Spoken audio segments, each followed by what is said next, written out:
Hello dear students, UP board class 12th के board exam की तैयारी हम लोग कर रहे थे लाइव 9 बजे से 10 बजे तक। तो लाइव आज नहीं हो पाएगा क्योंकि ये लाइट इशू आ रहा था, जो है लाइट क्लियर नहीं हो पा रही थी, कहीं ज़्यादा कहीं कम हो जा रहा था, तो वो सब सही करना है। आज आप लोग रिकॉर्डेड वीडियो से पढ़िए, कल से लाइव आप लोगों का बढ़िया से चलेगा।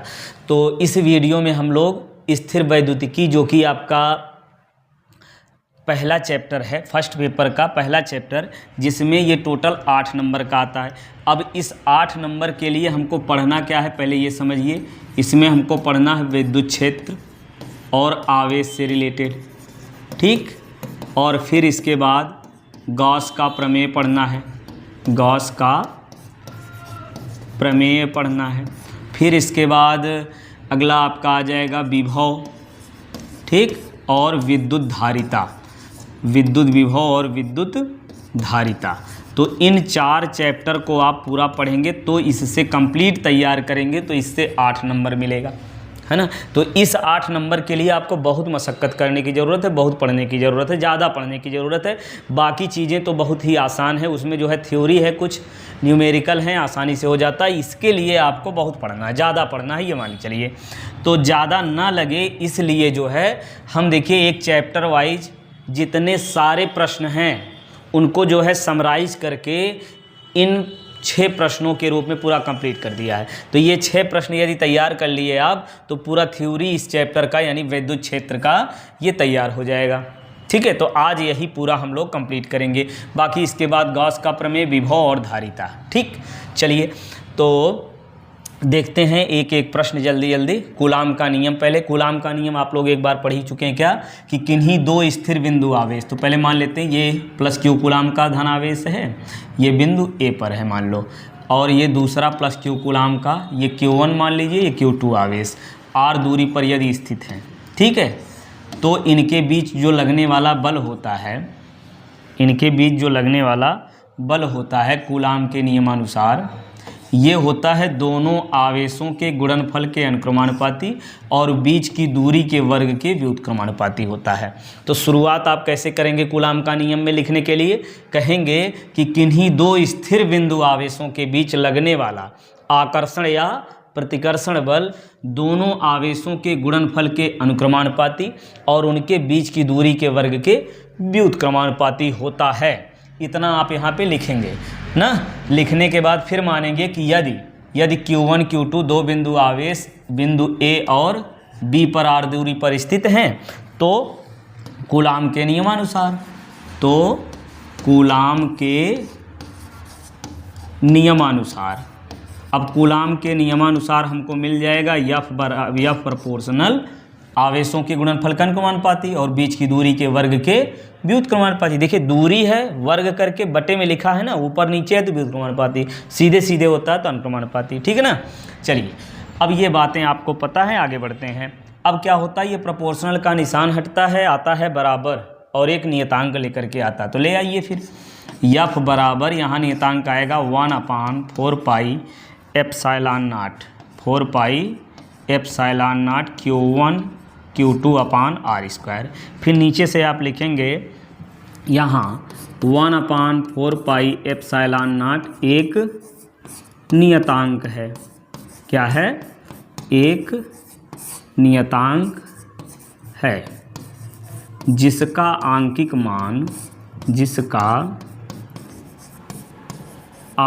मान कितना होता है, 9 × 10⁻⁹ और इसका मात्रक क्या बनेगा इस पूरे का, देखिए यहाँ से r² इधर आया तो Fr² बटे क्या बन जाएगा, देखिए Fr² बटे Q1 और Q2 बराबर 1/4 pi epsilon not.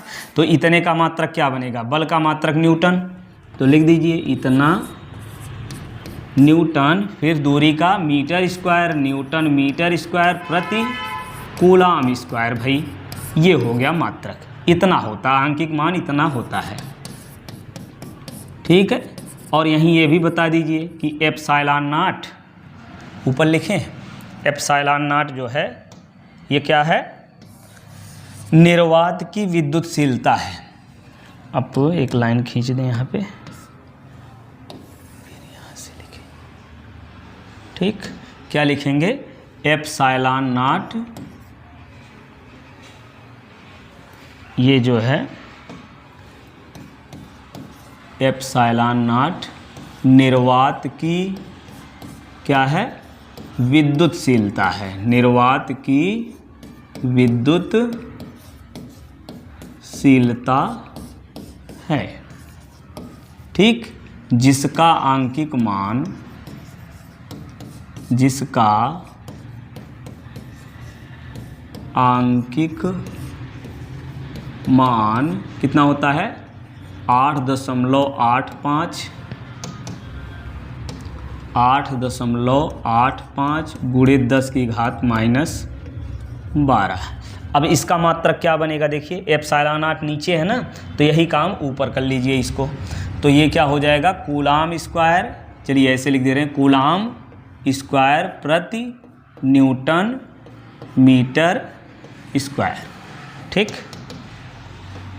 Newton metre square. ठीक है, ये हो गया आपका कूलाम का नियम।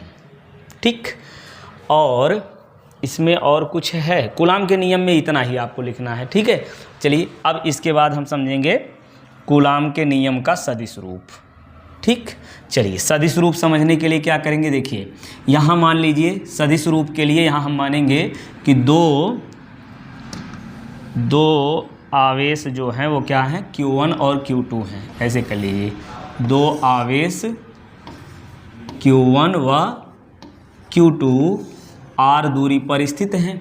Q1 आवेश का मूल बिंदु के सापेक्ष स्थित सदिश R1 है और Q2 आवेश का मूल बिंदु के सापेक्ष स्थित सदिश जो है वो क्या है, R2 है। Q1 आवेश का मूल बिंदु के सापेक्ष स्थित सदिश R1 और Q2 आवेश का मूल बिंदु के सापेक्ष स्थित सदिश R2 है। ठीक, अच्छा इतना इसमें लिखिए, और एक फिगर और बना लेंगे तो आपको और भी आसानी होगी। देखिए यहाँ लिखिए Q1 समझने के लिए, और दूसरा वाला ये Q2, इसको भी आप खींच सकते हैं आसानी से, इसको भी आप यदि आ जाए तो ये दोनों फिगर बनाइए, अच्छा लगेगा। तो अब यहाँ पे आप लिखेंगे ये कितनी दूरी पर है, R दूरी पर है ये। ठीक है, अब Q1 आवेश के कारण Q2 पर लगने वाला बल, Q1 आवेश के कारण Q2 पर लगने वाला बल ये हो जाएगा F21। ठीक है, फिर Q2 आवेश के कारण इस Q1 पर लगने वाला बल F, देखिए ये दूर क्यों कर रहे हैं, ये दोनों समान आवेश यदि हैं तो इनमें क्या होगा, प्रतिकर्षण, इनमें प्रतिकर्षण मतलब दूर हटेगा। तो ये Q2 आवेश इस पर जो बल लगाएगा वो दूर हटाएगा, और ये Q2 आवेश इस पर जो बल लगाएगा ये भी दूर हटाएगा। ये वाला इस पर बल लगाएगा, Q1 आवेश के कारण Q2 पर लगने वाला बल ये F21, और फिर Q2 आवेश के कारण Q1 पर लगने वाला बल क्या हो जाएगा, Q1 पर बल लग रहा है ना, तो 1 पहले लिखिए, Q12। ठीक, Q2 आवेश के कारण Q1 पर लगने वाला बल ये हो गया। अब हमको देखना है यहाँ पे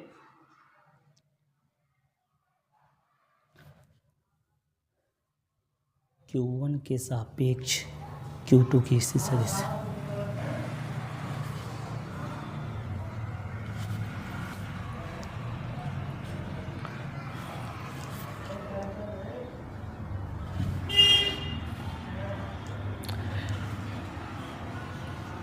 फिर लिखेंगे हम ये Q1 के सापेक्ष Q2 की स्थित सदिश। ठीक, स्थित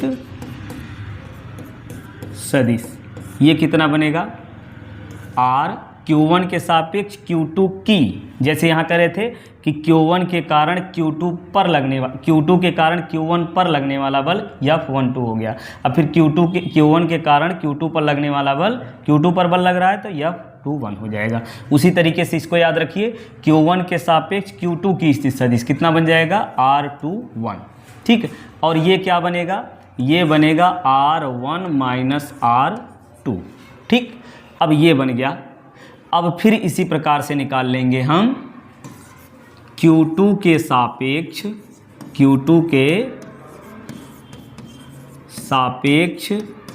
Q1 की स्थित सदिश। Q1 की स्थित सदिश। ये कितना होगा समझिए, ये R12 हो जाएगा भाई। अब ये कितना बनेगा, R2 माइनस R1, ठीक। Q1 की स्थिति सदिश ये बन गई। अब हम निकालेंगे Q1 के कारण Q2 पर लगने। अच्छा एक चीज़ और देखिए, इसमें दिशा भी दिखाइए, R21 की दिशा किधर आएगी और R12 की दिशा किधर आएगी, ठीक है। ये देखिए Q1 के सापेक्ष Q2 की, Q1 के सापेक्ष Q2, Q1 के सापेक्ष Q2, तो ये आएगा आपका इधर, ये वाला, ये दिखा दीजिए ऐसे, ये हो गया R21, ठीक। और फिर Q2 के सापेक्ष Q1 की स्थिति सदिश ये बन जाएगी इधर R12, ठीक। ये अब समझेंगे दोनों पर लगने वाले बल। अब यहाँ हम निकालेंगे Q1 के कारण Q2 पर लगने वाला बल, या Q2 के कारण Q1, चाहे जो पहले लिखिए। Q1 आवेश लिख दें, Q1 आवेश के कारण, Q1 आवेश के कारण Q2 पर लगने वाला बल, ये कितना होगा, Q1 आवेश के कारण Q2 पर बल। अब देखिए Q1 के कारण Q2 पर जो बल है वो कितना है, F21 इज इक्वल टू क्या होगा, 1/4 pi epsilon not Q1 Q2 upon R square. अब ये दूरी कितनी हो जाए Q1 के सापेक्ष Q2 की, ये वाला, ये दूरी R21 का स्क्वायर, ये तो हो गया परिमाण। और साथ ही साथ सदिश रूप दिखाना है, क्या दिखाना, सदिश रूप। तो एकांक सदिश जो होगा वो कितना होगा, ये R21 और यहाँ कैप लगाना होगा, ठीक। चलिए ये हो गया आपका। अब फिर निकालेंगे हम Q2 के कारण, क्या लिखेंगे, Q2 के कारण Q1 पर लगने वाला बल, अब ये बल कितना होगा, Q1 के कारण Q2 पर, अब Q1 ये Q2 के कारण Q2 के कारण Q1 पर लगने वाला बल ये हो जाएगा F12, और ये बराबर आएगा 1/4 पाई एप्सिलॉन नॉट, और ये आया Q1 Q2 अपान R स्क्वायर। अब यहाँ दूरी कौन सी रखेंगे, देखिए Q2 के सापेक्ष Q1 की सदिश ये वाला R12, ये परिमाण है और सदिश रूप में लिखाना है, तो यहाँ इसकी एकांक सदिश भी लिख देंगे, ठीक। ये मिल गया भाई। अब यहाँ से देखिए भाई, ये जो एकांक सदिश है ये दिशा को बताएगा। अब यहाँ से यदि निकाला जाए R21, ये कितना आया, R2 माइनस R1, ठीक है। ये परिमाण में कर लीजिए, थोड़ा सा परिमाण करने की ज़रूरत नहीं है, ऐसे ही रहने दीजिए, परिमाण करेंगे तो धनात्मक हो जाएगा। अब यहाँ से देखिए R21 जो है ये R1 माइनस R2 है ना, R1 माइनस R2 देख पा रहे हैं, R1 माइनस R2। अब यदि इसमें से हम माइनस कॉमन ले लें तो क्या मिल जाएगा, R2 माइनस R1। अब यहाँ से R2 माइनस R1 ये कितना बनेगा, R12, ठीक है। तो R21 is equal to minus R12 बना, ठीक है। तो यदि इसमें जो है देखा जाए तो बाकी सभी चीज़ें तो सेम हैं, केवल यही परिमाण अलग हुआ है। तो यहाँ हम रखेंगे जब, तो मिलेगा F12 is equal to 1/4 pi epsilon naught, और ये Q1 Q2 अपान ये बनेगा कितना, R12, ठीक। ये तो है स्क्वायर। अब इसमें ये जो है बदल गया जब, तो R12 की जगह यहाँ माइनस में लिख सकते हैं, तो यही माइनस में लिख लीजिए, क्या बनेगा, आगे माइनस लगा दीजिए, तो ये बन जाएगा क्या, R21, ठीक। ये बन गया। अब यहाँ से देखिए भाई दोनों में क्या अंतर है, F12 ये 21 वाला है, ये लिखिए, ये बन गया समीकरण 1, और ये समीकरण 2, इसको बनाइए। अब समीकरण 1 और 2 से तुलना करिए तो सभी परिमाण बराबर हैं, ये माइनस में है और ये वाला प्लस में है। तो यहाँ से क्या हो जाएगा, F12 is equal to minus F21। ठीक, ये हो गया भाई सदिश रूप। ठीक है, तो इस प्रकार से ये कूलाम के नियम का सदिश रूप हो गया। अब अगला देखेंगे हम वैद्युत द्विध्रुव तथा वैद्युत द्विध्रुव आघूर्ण।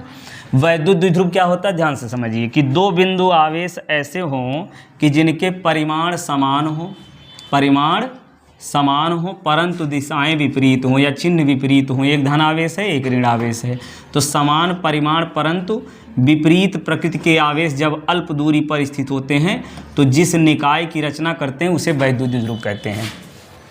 समान परिमाण परंतु विपरीत प्रकृति के आवेश जब अल्प दूरी पर स्थित होते हैं तो जिस निकाय की रचना करते हैं उसे वैद्युत द्विध्रुव कहते हैं। अब देखेंगे वैद्युत द्विध्रुव आघूर्ण। वैद्युत द्विध्रुव ये हो गया। अब वैद्युत द्विध्रुव आघूर्ण क्या होता है, इसको प्रदर्शित करते हैं P से, और ये P बराबर क्या होता है, दोनों आवेशों में से एक आवेश और उनके बीच की दूरी। दोनों आवेशों में से एक आवेश आपका हो गया Q और बीच की दूरी कितनी हो गई 2L। ठीक, ये आपका आ गया वैद्युत द्विध्रुव आघूर्ण इतना।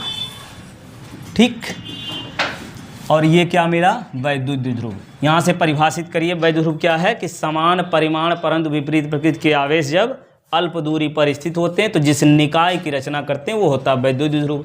अब वैद्युत द्विध्रुव आघूर्ण निकालना, तो ये क्या होगा, दोनों आवेशों में से एक आवेश और बीच की दूरी के गुणनफल के बराबर होता है। ठीक, चलिए ये हो गया आपका। फिर इसके बाद अब आगे हम देखेंगे वैद्युत क्षेत्र में रखे वैद्युत पर लगने वाला बलयुग्म आघूर्ण। चलिए एक बात यहाँ से और समझ लीजिए, बलयुग्म क्या होता है, ये बलयुग्म और बलयुग्म आघूर्ण, बल युग्म और यहाँ देखेंगे बल युग्म आघूर्ण।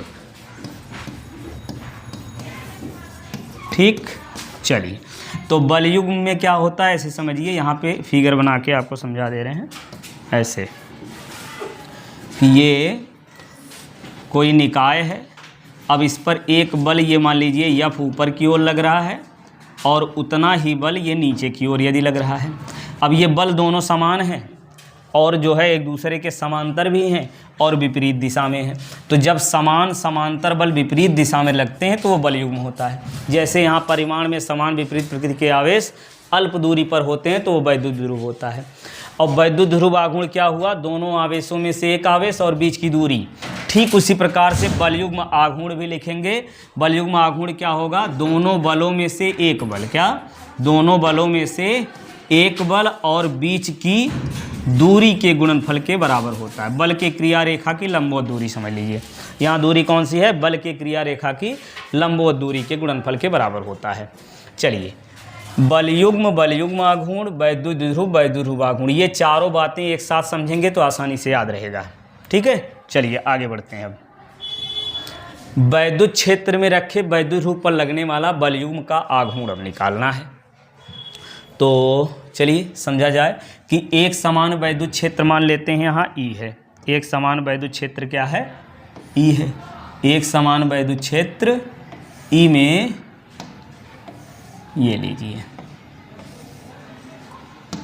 एक समान वैद्युत क्षेत्र E में एक वैद्युत द्विध्रुव रखा हुआ है, मान लीजिए थीटा कोण पर। कितना, ये बना लीजिए थीटा कोण पर है, ये मिला दीजिए। वैद्युत द्विध्रुव मान ले रहे हैं AB है और इसमें क्या होता है, समान परिमाण और विपरीत प्रकृति के आवेश अल्प दूरी पर होते हैं। तो यहाँ मान लेते हैं -Q कूलाम का आवेश है और ये +Q कूलाम का आवेश है। कितनी दूरी पर है, 2L दूरी पर है। ठीक, तो यहाँ ये बात हम मानेंगे। देखिए कैसे मानेंगे, लिखेंगे कैसे कि एक समान वैद्युत क्षेत्र E में एक वैद्युत द्विध्रुव AB जिसके A बिंदु पर -Q कूलाम का आवेश, B बिंदु पर +Q कूलाम का आवेश, बीच की दूरी 2L है, वैद्युत क्षेत्र के साथ थीटा कोण पर रखा हुआ है। ठीक, नहीं याद हुआ तो फिर पीछे करके एक बार फिर से सुन लीजिए, याद हो जाएगा। अब ये हो गया। अब इसके बाद हम निकालेंगे, देखिए वैद्युत द्विध्रुव है ना, तो वैद्युत द्विध्रुव का द्विध्रुव आघूर्ण कितना होगा। यहाँ हम लिखेंगे वैद्युत द्विध्रुव आघूर्ण, वैद्युत द्विध्रुव आघूर्ण कितना बनेगा, P बराबर Q इंटू 2L। ये वैद्युत ध्रुव आघूर्ण आ गया। अब समझिए ई वैद्युत क्षेत्र में Q कूलाम के आवेश पर लगने वाला बल कितना होगा। चलिए यहाँ लिख दे रहे हैं, ई वैद्युत क्षेत्र में Q कूलाम के आवेश पर बल F बराबर क्या होगा, Q इंटू ई।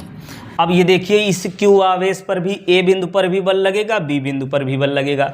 अब ये माइनस आवेश है ना, और ये धन आवेश है, तो ये लगने वाले देखिए चिन्ह विपरीत हैं, तो लगने वाले बल की दिशा भी विपरीत हो जाएगी। तो हम यहाँ कैसे लिखेंगे, ध्यान से सुन लीजिए, आप नीचे लिख लीजिएगा क्या, कि A और B बिंदुओं पर लगने वाले बल QE परिमाण में समान हैं परंतु विपरीत दिशा में हैं, और समांतर भी हैं, समान समांतर बल विपरीत दिशा में लग गए, तो ये बल युग्म कार्य करने लगता है। और इस बल युग्म के कारण इसमें जो है ये घूमने का प्रयत्न करता है, तो इसका जो है वैद्युत बल युग्म आघूर्ण, ठीक है, इसका बल युग्म आघूर्ण कितना हो जाएगा, बल युग्म कार्य करेगा ना इसमें, क्यों करेगा समझ में आया। ए और बी बिंदुओं पर परिमाण में ये माइनस आवेश है, ए पर, बी पर प्लस Q कूलाम का आवेश है, ये ई वैद्युत क्षेत्र में स्थित है, तो Q कूलाम का आवेश ई वैद्युत क्षेत्र में स्थित है, इस पर लगने वाला बल QE हो जाएगा देखिए। और यहाँ पर जो है ये लगने वाला बल जो है कितना हो जाएगा, इस पर भी बल QE हो जाएगा। परिमाण में दोनों समान हैं, अब ये प्लस है ये माइनस है, तो विपरीत दिशा में हो जाएंगे, तो समान समांतर बल विपरीत दिशा में कार्य करते हैं, इसलिए इस द्विध्रुव पर बलयुग्म कार्य करता है। क्या कार्य करता है, बलयुग्म कार्य करता है। अब लिखेंगे वैद्युत द्विध्रुव पर लगने वाला बलयुग्म आघूर्ण, क्या लिखेंगे, बलयुग्म आघूर्ण, बल युग्म आघूर्ण, ठीक। बल युग्म आघूर्ण आपका कितना बन जाएगा, टाउ बराबर बल गुणे बल के क्रिया रेखा की लंबवत दूरी होती है ना, तो बल के क्रिया रेखा की लंबवत दूरी यहाँ से पहले निकाल लीजिए, ये बल के क्रिया रेखा की लंबवत दूरी निकालने पहले, तब ना लिखेंगे बल गुणे बल की क्रिया रेखा की लंबवत दूरी, या यहाँ समीकरण बनाना पड़ेगा नहीं तो। चलिए इसको मिटाते हैं, पहले दूरी निकालते हैं। त्रिभुज ABP में, इस त्रिभुज में क्या होगा, यही ना लंबवत दूरी है, इस बिंदु को मानेंगे, मान लीजिए P मान लें, C ही मान लो, C कोई कांस्टेंट ही तो है। यहाँ ले लेंगे त्रिभुज ABC में, चलिए P यहाँ लिखे, P लिख दे रहे हैं, ये P ABP में। अब यहाँ लेंगे हम क्या भाई, देखिए ये लंब हो जाएगा ना, ये कर्ण हो जाएगा, ये कोण है, तो क्या लेंगे साइन थीटा, यहाँ लिखेंगे साइन थीटा बराबर लंब बटे कर्ण, लंब कौन बनेगा BP, और बटे कर्ण क्या आपका हो जाएगा 2L, तो यहाँ से आएगा BP बराबर 2L साइन थीटा, क्रिया रेखा की लंबवत दूरी मिल गई। अब इसको मानिए समीकरण 1, इसको मानते हैं समीकरण 2। अब नीचे लिखेंगे क्या, बलयुग्म आघूर्ण, ठीक, ये लंबवत दूरी मिल गई, लगने वाला बल मिल गया। यहाँ बात आप यहाँ लिखेंगे ही कि ये माइनस Q कूलाम का आवेश और प्लस Q कूलाम के आवेश पर लगने वाले बल समान समांतर विपरीत दिशा में है, इसलिए इस पर बलयुग्म कार्य करने लगता है। बस अब फिर यहाँ से ये दूरी निकाल करके फिर वैद्युत द्विध्रुव पर लगने वाला बलयुग्म आघूर्ण लिखेंगे, क्या, वैद्युत द्विध्रुव पर लगने वाला क्या, बल युग्म आघूर्ण, ठीक, बल युग्म आघूर्ण। ये कितना होगा, एक बल और गुणे बल के क्रिया रेखा की लंबवत दूरी, बल के क्रिया रेखा की लंबवत दूरी। अब ये बलयुग्म आघूर्ण आपका होता है टाउ, एक बल कितना है Q इंटू ई, और दूरी कितनी आ गई 2L साइन थीटा, ठीक है। अब इस 2L को आगे करिए थोड़ा सा, Q इंटू 2L, अब याद आया ना, इसका मान कितना होता है, Q इंटू 2L का मान कितना है, समीकरण 1 से रख दीजिए, ये कितना आएगा PE साइन थीटा, ये टाउ बराबर PE साइन थीटा मिल गया, आपका ये फार्मूला मिल गया। ठीक, समझ में आया। ये क्या मिला कि वैद्युत क्षेत्र में रखे वैद्युत ध्रुव पर लगने वाला बलयुग्म आघूर्ण आ गया। ठीक है, चलिए अब अगला निकालते हैं आगे, पूरा चैप्टर अभी ख़त्म कर देंगे ना, हर एक स्टेप बताते हुए चल रहे हैं, जहाँ न आए थोड़ा सा सीरियस होके ध्यान से आराम से देखेंगे, कंसंट्रेट करके, तो सारी बातें समझ में आएंगी। नहीं आया, जहाँ न आए वहीं पीछे कर लीजिए। ठीक है, हर बातें हम जो है स्पष्ट करके बता रहे हैं, तो क्रम से सुनेंगे, तो जहाँ दिमाग आपका भटक जाएगा वहीं समझ में नहीं आएगा, इसलिए लगातार देखते जाइए, समझ में आता जाएगा। अब लिखेंगे वैद्युत क्षेत्र की तीव्रता अक्षीय स्थिति में। तो वैद्युत क्षेत्र देखिए, वैद्युत ध्रुव के कारण अक्षीय स्थिति होती है, तो यहाँ हम मानेंगे, देखिए शुरुआत करिए ऐसे कि एक वैद्युत द्विध्रुव, जो बोल रहे हैं उसको आपको लिखना है, एक वैद्युत द्विध्रुव AB है, जिसके A बिंदु पर -Q कूलाम का आवेश और B बिंदु पर +Q कूलाम का आवेश है, और इनके बीच की दूरी जो है वो क्या है, 2L है। वैद्युत द्विध्रुव के मध्य बिंदु O से, वैद्युत ध्रुव के मध्य बिंदु O से अक्षीय स्थिति में, किस स्थिति में, अक्षीय स्थिति में R दूरी पर स्थित बिंदु P पर वैद्युत क्षेत्र की तीव्रता ज्ञात करनी है। ठीक है, अब ये मध्य बिंदु O है, पूरी दूरी कितनी है, 2L। अगर पूरी दूरी 2L है तो ये आधी वाली दूरी कितनी हो जाएगी, ये आधी दूरी बन जाएगी कितनी, समझ में आ रहा है, ये पूरी दूरी 2L है ना, तो आधी दूरी कितनी हो जाएगी, ये L हो जाएगी। ठीक है, अब यहाँ हम निकालेंगे दोनों आवेशों के कारण यहाँ पर लगने वाले वैद्युत क्षेत्र की तीव्रता।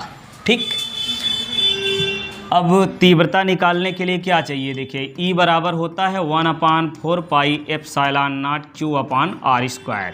तो वैद्युत क्षेत्र तीव्रता के लिए ये तो आपका कांस्टेंट यही रहेगा। ये हो गया आपका आवेश Q, मतलब आवेश चाहिए और क्या चाहिए, दूरी। ठीक, दूरी चाहिए और आवेश चाहिए। तो आवेश देखिए ये -Q है और +Q है, तो -Q से P की दूरी निकालनी होगी और +Q से P की दूरी निकालनी होगी। निकाल के देखिए, यहाँ लिखेंगे, पहले माइनस वाला कर लीजिए, -Q कूलाम के आवेश से P की दूरी। अब ये दूरी ध्यान दीजिए कितना होगा, बताओ यदि किसी को समझ में आए तो। -Q कूलाम के आवेश से P की दूरी कितनी होगी, देखिए ये वाली दूरी R है, ये P से ये मध्य बिंदु की दूरी ये R है, और ये कितना L है, और ये भी क्या है, L है। तो -Q से P की दूरी कितनी बन जाएगी, ये R और L, तो ये दूरी कितनी आएगी, AP बराबर R + L। बहुत बढ़िया, चलो ऐसे बता दो, +Q कूलाम के आवेश से दूरी, +Q कूलाम के आवेश से, यहाँ से लिखिए, के आवेश से बिंदु P की दूरी, ये दूरी कितनी होगी, अच्छा ध्यान दीजिए, ये दूरी कितनी होगी, +Q से, +Q यहाँ है ना, B से P की दूरी कितनी आएगी, ध्यान दीजिए, ये R है, ये R है और इतना L है, पूरे R में से L को क्या करना है, निकाल देना है, तो B से P की दूरी आ जाएगी, कितना होगा, R - L। अब देखिए वैद्युत क्षेत्र की दिशा किधर होती है, बहुत बार बताए हैं, आज फिर बता दे रहे हैं। -Q कूलाम के आवेश की ओर होती है, ऋण आवेश की ओर होती है, और धन आवेश के विपरीत होती है, धन आवेश के विपरीत में होती है और ऋण आवेश की ओर होती है।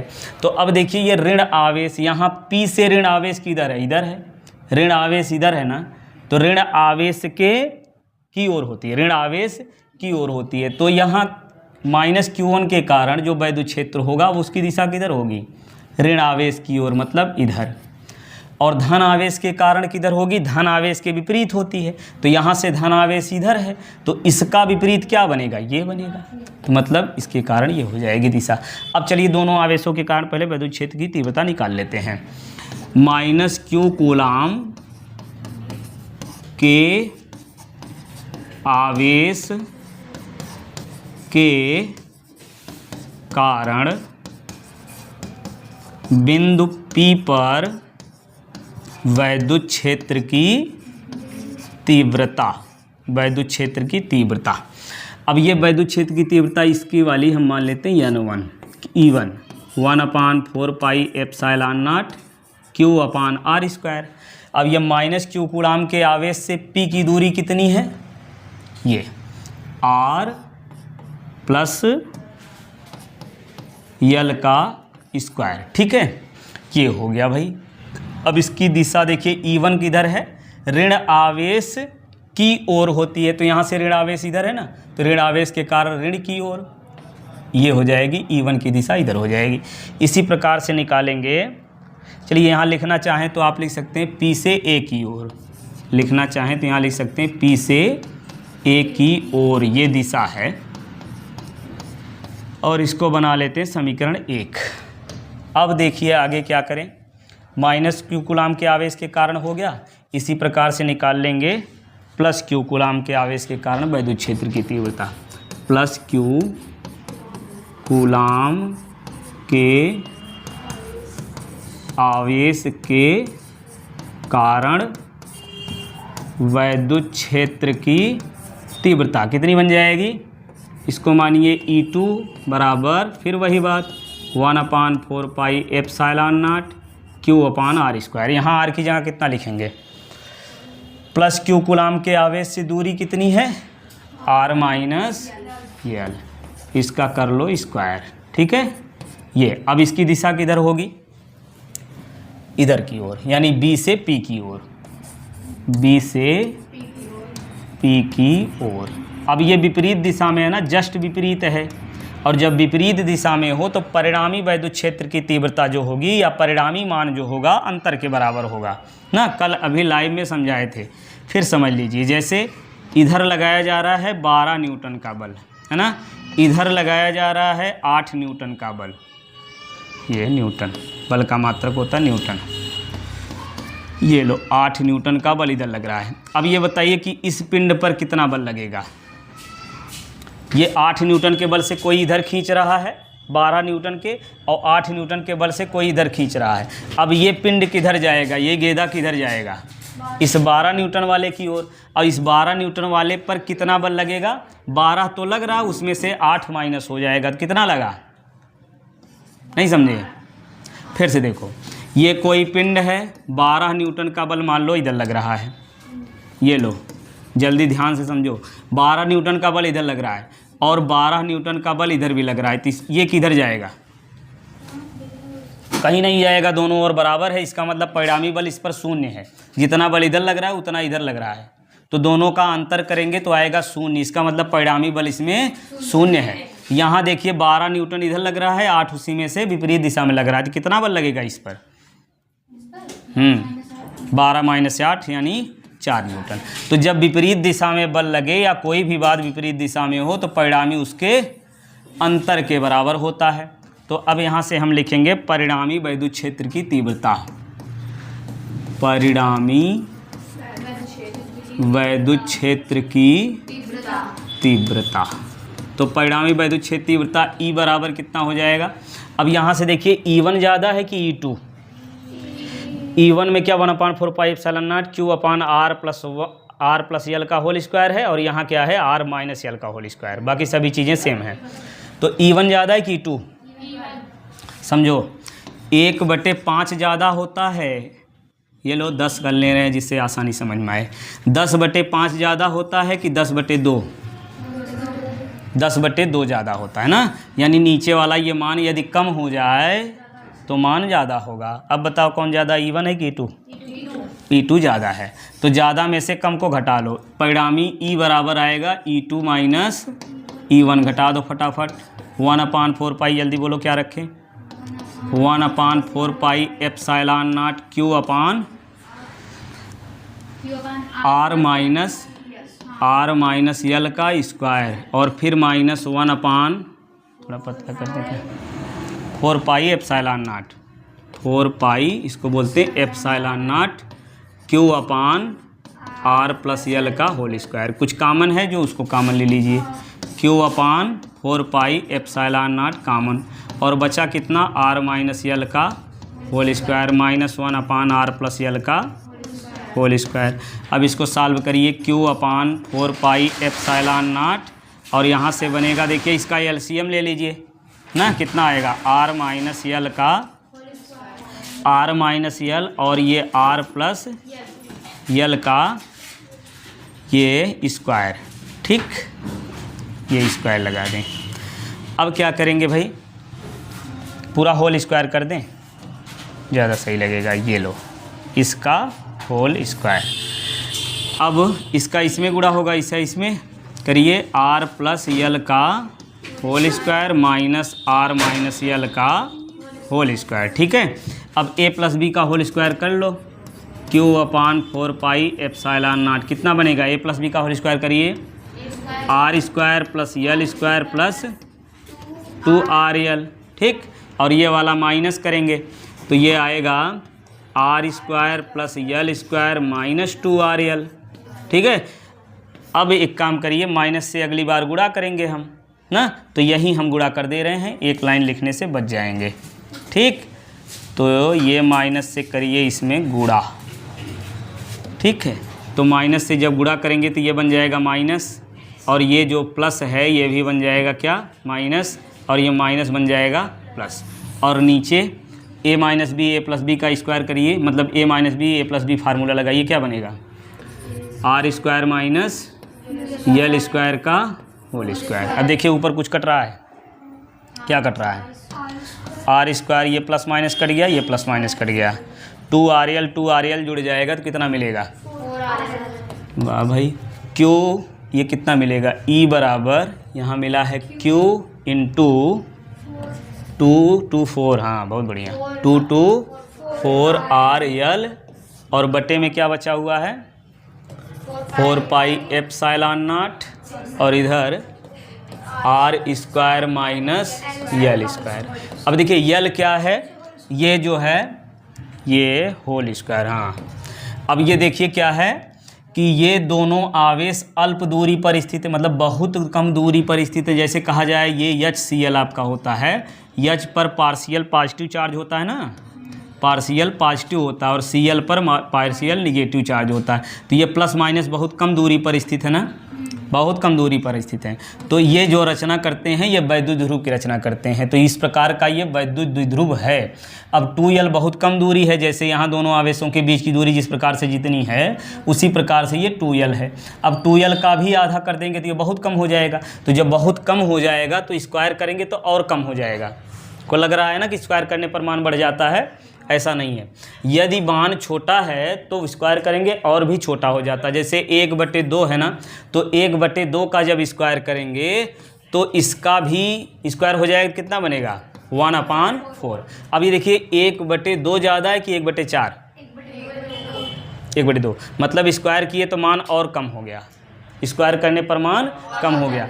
अब मान कम हो गया तो यल स्क्वायर का मान जब बहुत कम है तो बहुत छोटी राशि किसी में जोड़ेंगे या घटाएंगे तो मान में कोई परिवर्तन नहीं होगा। बात समझ रहे हैं नहीं? जैसे 10 में 0 जोड़िए कितना आएगा 10, उसी प्रकार से इसमें जोड़ने घटाने से कोई फ़र्क नहीं पड़ेगा। इसलिए यहाँ हम लिख लेंगे, यहाँ R square is more less than, अच्छा L square more less than है ना, ये पूरा मिटा दें, या लिखेंगे L square more less than R square. L square बहुत छोटा है इसलिए यहाँ से आ जाएगा 1/4 पाई एप्सिलॉन नॉट, ठीक है। और यहाँ से देखिए मिला क्या है हमको 4R, ठीक है 4R। अब यहाँ से इस 4R को ना ऐसे लिखिए, 4 को लिख दीजिए 2 × 2, ठीक है। पहले लिख रहे हैं Q × इस 4 को लिख दीजिए 2 × 2 है ना, इसका 1 2 और ये यल लिख दे रहे हैं यहाँ पे और 2R आगे कर दे रहे हैं। ऐसा क्यों कर रहे हैं कि Q × 2L बराबर होता है P, ठीक। चलिए अब नीचे आ जाइए, नीचे क्या करेंगे, यल स्क्वायर बहुत कम है, हटा दीजिए, बचा क्या आर स्क्वायर। अब इस आर स्क्वायर का होल स्क्वायर करेंगे तो कितना बनेगा r की घात 4। अब यहाँ से एक r काट देंगे तो घात कितना बचेगा यहाँ पे 3। तो ये हो गया E बराबर 1/4πε0 Q इंटू 2L का मान होता है P, यहीं रख दे रहे हैं चूँकि P बराबर Q इंटू 2L।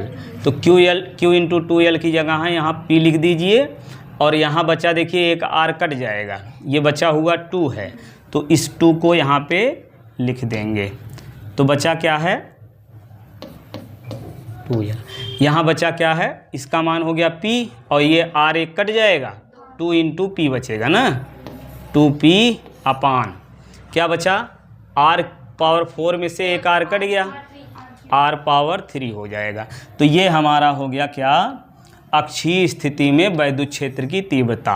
अक्षीय स्थिति में वैद्युत द्विध्रुव के कारण वैद्युत क्षेत्र की तीव्रता ये आ गई। ठीक है, ये डेरिवेशन हर साल पूछा जाता है। ये वाला पूछा जाएगा, ये वाला नहीं पूछा जाएगा, तो निरक्षीय स्थिति में पूछा जाता है। तो निरक्षीय वाला थोड़ा सा जटिल है, ध्यान देंगे तो अभी 5 मिनट में ये भी हो जाएगा। देखिए, एक वैद्युत द्विध्रुव की तीव्रता निरक्षीय स्थिति में, इसमें निरक्षीय स्थिति अब तक अक्षीय स्थिति में कर रहे थे, तो कैसे हो रहा था, ये वैद्युत क्षेत्र के अक्ष में लिए थे। अब जो है निरक्षीय स्थिति में करना है तो इसके लंबवत लिया जाएगा। ये देखिए वेक्टरों का वियोजन भी इसमें होगा। तो ठीक उसी प्रकार से जो बोलते जा रहे हैं वो शुरुआत में आपको लिखना है। क्या लिखना है कि एक वैद्युत द्विध्रुव AB है, जिसके A बिंदु पर -q कूलाम का आवेश, B बिंदु पर +q कूलाम का आवेश है, बीच की दूरी 2L है, और इसके मध्य बिंदु O से निरक्षीय स्थिति में R दूरी पर स्थित बिंदु P पर वैद्युत क्षेत्र की तीव्रता ज्ञात करनी है। अब यहाँ से इन दोनों बिंदुओं को मिला देंगे, फिर दोनों से बीच की दूरी निकालेंगे। कैसे, पूरा दूरी 2L है, ये मध्य बिंदु है, तो A से O की दूरी, O से A की दूरी कितनी हो जाएगी बताइए, पूरा 2L है ना, तो ये आधा बनेगा, L इधर हो गया और L इधर हो गया। अभी देखिए ये 90 अंश है, तो ये समकोण त्रिभुज बन गया। ये दूरी R है, ये दूरी R है, ये L है, तो ये वाली निकालो। BP का मान कितना होगा, पहले -q वाला लिखें, -q कूलाम के आवेश से बिंदु P की दूरी, बिंदु P की दूरी कितनी आएगी, AP है ना, AP बराबर कितना आएगा बताइए। अरे भाई ये लंब बनेगा, ये आधार, ये कर्ण नहीं है। कर्ण का वर्ग क्या होता है, कर्ण का वर्ग बराबर लंब का स्क्वायर धन आधार का स्क्वायर। इसका मतलब R² प्लस L²। यहाँ से ये वाला स्क्वायर हटा दीजिए, इस वाले स्क्वायर को हटाएंगे तो ये आएगा इधर √ बन जाएगा। इसी प्रकार से अब निकालेंगे +q कूलाम के आवेश से P की दूरी, +q कूलाम के आवेश से बिंदु किसकी, P की दूरी। ये वाली दूरी बताइए कितना होगा, B से P की दूरी, बोलिए जल्दी से। BP का मान कितना होगा, अरे भाई वही चीज़ तो है जैसे इधर था, R ये लंब हो गया, आधार जो है ये बन गया है L, वैसे लंब आधार इतना है, कितना बनेगा R² प्लस L², सेम वही ना होगा, ठीक है ना। चलिए, ये दोनों आवेशों के कारण दूरी मिल गई और दोनों आवेश भी मिल गए। अब इनके कारण क्या निकालेंगे, वैद्युत क्षेत्र की तीव्रता। यहाँ आप लिख लीजिएगा, हम लिखेंगे नहीं, क्या नहीं लिखेंगे, -q कूलाम के आवेश के कारण वैद्युत क्षेत्र की तीव्रता वो कितनी होगी लिख दे रहे हैं। E1 बराबर 1/4πε0 Q/R²। दूरी यही है ना, तो इसका स्क्वायर कर देंगे तो ये रूट हट जाएगा, मिलेगा R² प्लस L²। अब इसी प्रकार से फिर निकालेंगे +q कूलाम के आवेश के कारण वैद्युत क्षेत्र तीव्रता। +q कूलाम के आवेश के कारण जो वैद्युत क्षेत्र तीव्रता होगी उसको लिखेंगे E2 बराबर 1/4πε0 Q/ दूरी फिर वही R² प्लस L²। अब देख के बताइए E1 ज़्यादा है कि E2, कौन ज़्यादा है, दोनों बराबर हैं। अब देखिए यहाँ पर -q कूलाम के आवेश के कारण जो वैद्युत क्षेत्र है उसकी दिशा E1 की दिशा किधर होती है, ऋण आवेश की ओर होती है। तो यहाँ से ऋण आवेश हमारा इधर है ना, तो ये E1 की दिशा ऋण आवेश की ओर हो जाएगी।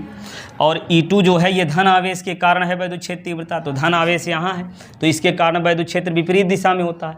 ये धन आवेश यहाँ से इधर है ये इधर है तो इसका विपरीत क्या बनेगा, ये बन जाएगा।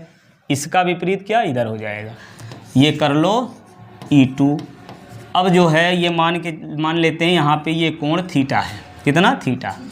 अब इसको वियोजित करेंगे E1 को दो घटकों में, तो एक घटक इधर बनेगा और दूसरा घटक इधर बनेगा। तो ये कोण मान लेते हैं, ये इधर, ये थीटा। देखिए समांतर है ना, ये दोनों रेखाएं क्या हैं, समांतर हैं। तो तिर्यक रेखा तो एकांतर कोण बराबर होता है, तो ये थीटा, तो ये भी हो जाएगा थीटा। ठीक। अब वेक्टरों का वियोजन करिए। वेक्टरों का वियोजन मतलब जिसके साथ कोण बनता है वो क्षैतिज घटक होता है, और क्षैतिज घटक हमेशा होता है कॉस में। तो ये हो जाएगा कॉस में, E1 कॉस थीटा। क्या आएगा, E1 कॉस थीटा।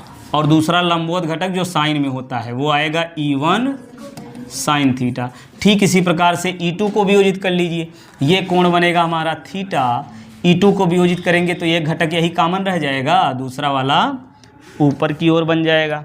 दोनों जो घटक होते हैं ना उनके बीच हमेशा कोण 90 अंश बनता है। तो ये घटक ये, दूसरा ये, एक घटक ये, दूसरा ये बन जाएगा। तो यहाँ से हम लिखेंगे E2 को जब वियोजित करेंगे तो E2 वाला घटक जो क्षैतिज वाला घटक है वो कितना होगा, E2 का क्षैतिज घटक ये वाला कितना, E2 कॉस थीटा, और दूसरा वाला ये लंबवत वाला E2 साइन थीटा। अब देखिए दोनों में साइन थीटा का गुणा है और दोनों विपरीत दिशा में, दोनों क्या हैं, विपरीत दिशा में है। अब यहाँ से देखिए E1 ज़्यादा कि E2,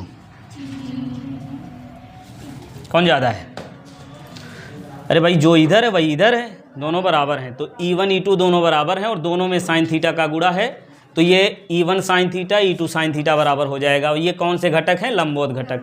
लंबवत घटक परिमाण में समान है, विपरीत दिशा में है। तो विपरीत दिशा में है और बराबर है तो क्या हो जाएगा, परिणामी 0 हो जाएगा। अभी बताए थे ना 12 न्यूटन इधर और फिर 12 न्यूटन इसी के विपरीत, तो परिणामी कितना होगा, 0 होगा। उसी प्रकार से जितना ऊपर बल लग रहा है उतना नीचे, तो परिणामी वैद्युत तीव्रता यहाँ इसके लिए लंबवत के लिए 0 हो जाएगी। और क्षैतिज घटक दोनों एक ही दिशा में हैं, क्षैतिज घटक एक ही दिशा में है, तो इसी से परिणामी मिलेगा। तो आपको लिखना कैसे है, बात ये है, लिखेंगे आप कैसे, सुनिए। पहले तो शुरुआत से देखिए, एक वैद्युत ध्रुव AB है, A पर -q कूलाम का आवेश, B पर +q कूलाम का आवेश, बीच की दूरी 2L है, मध्य बिंदु O से निरक्षीय स्थिति में R दूरी पर स्थित बिंदु P पर वैद्युत क्षेत्र तीव्रता ज्ञात करनी है, इतना लिखेंगे। फिर -q कूलाम का आवेश से दूरी निकाल लेंगे, +q कूलाम का आवेश से दूरी निकाल लेंगे, दूरी मिल गई, दोनों के कारण वैद्युत क्षेत्र तीव्रता निकाल लेंगे और यहाँ वियोजित कर देंगे। वियोजित करने के बाद फिर लिखेंगे क्या, समझिए, यहाँ लिखेंगे, चलिए लिख दे रहे हैं, E1 व E2 को क्या किए हैं, दो घटकों में वियोजित करने पर, दो घटकों में वियोजित करने पर इसके लंबवत घटक जो आ रहे हैं, कौन से लंबवत घटक, क्या क्या है, यहाँ लिख दीजिए।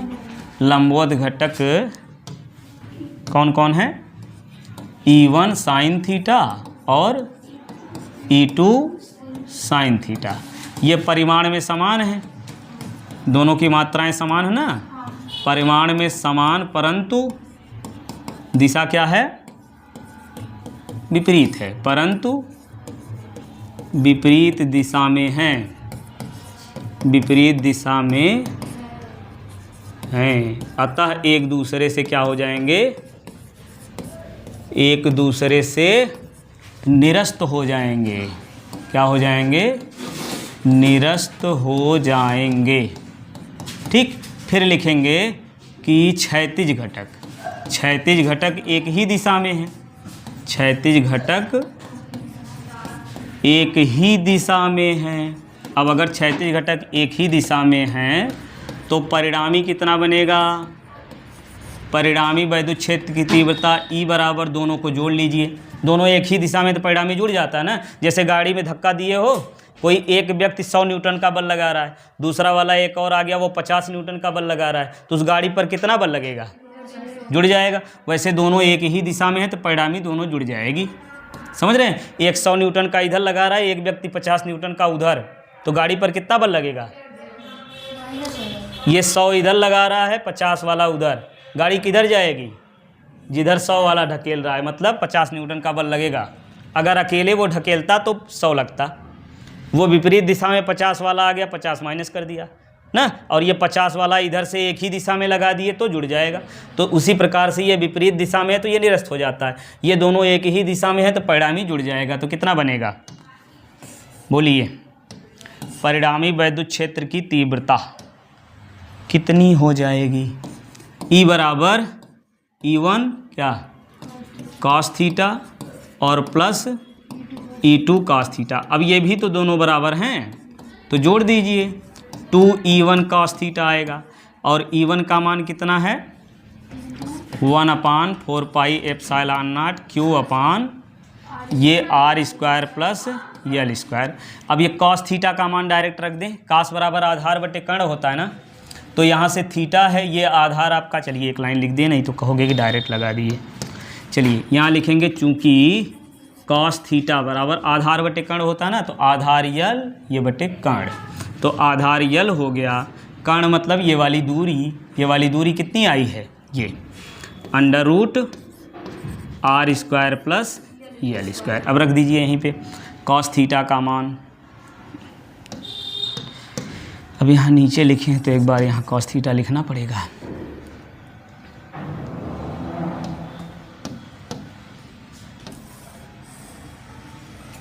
ये लीजिए, ये कितना आएगा अब यहाँ से 2, या ऐसे ही लिखिए 1/4 पाई एप्सिलॉन नॉट, 2 का गुणा इधर कर लीजिए Q, 2Q अपान R square plus L square. यहाँ थोड़ा सा ध्यान देने की ज़रूरत है, Q R square plus L square. अब cos थीटा की जगह कितना लिखेंगे, L अपान under root R square plus L square. Under root का मतलब घात कितना होता है, 1/2। अंडर रूट का मतलब क्या होता है, घात 1/2। अब ये समान आधार अगर हैं, ठीक है, समझिए, यदि हम लिखें x स्क्वायर गुणे x की घात 3 कितना आएगा, कितना आएगा जी, x की घात 5, यही ना आएगा। ये 2 बार, ये 3 बार, 5 बार हो जाएगा। उसी प्रकार से यहाँ भी जो है घातें क्या हो जाएंगी, जुड़ जाएंगी। घातों को जोड़ करके अब देखेंगे, जोड़िए कितना आएगा, E बराबर 1/4 pi epsilon not, Q into 2L बन गया कि नहीं, ये Q इंटू 2L का मान अभी देखे थे हम लोग, P होता है, तो P लिख दीजिए। इधर देखिए ये घात पूरे में कितनी है, इसको 1 समझिए, यहाँ घात 1/2, तो बन जाएगा R square plus L square.